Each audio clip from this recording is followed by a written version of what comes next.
behind the music theory, just in case you don't know what I'm talking about when I say cadence and when I say dominant or 5-1.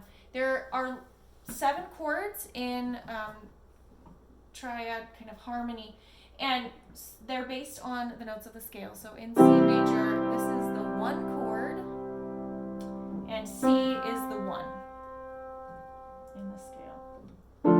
This is the 2 chord. It's built on D minor, right? It's built on D. This is the 3 chord. It's built on E. This is 4, built on F, and then 5. 5 is built on G, and 5 is the only chord that contains this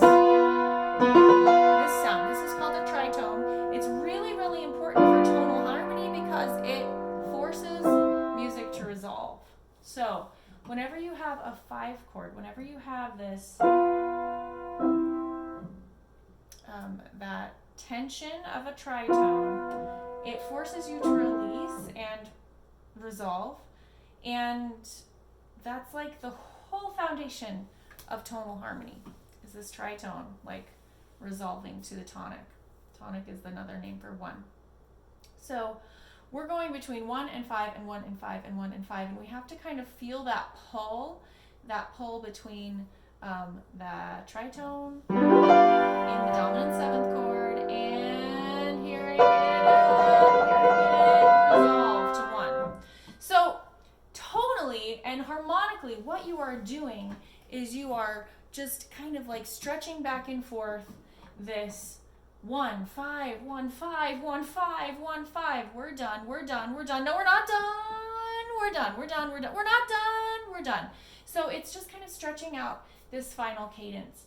And at the end of pretty much every song that's in a major key for hundreds of years, you always have a tonic and dominant cadence. It's called a perfect authentic cadence when you have a 5 and a 1 chord that resolve with the first scale degree on the top note. Anyway, so this is a little bit of harmony just so that you understand like what we're doing here. And just know that when you kind of land at the end of a half cadence, which is when you end on 5, any version of 5,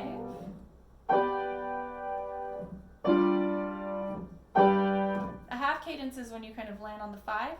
A perfect authentic cadence is when you land on the 1. So we keep cadencing on these different harmonies, on these 2 same harmonies actually, and it's the driving force. Am I boring you? Sorry, I'm such a music theory nerd. I love music theory. But I'm sorry if it's boring. Trust me, listen just a tiny, tiny bit and learn a little bit from this, that the 5 and the 1 are what kind of push and pull this song. So you need to sort of understand that so that you can know where your phrasing needs to happen. Okay,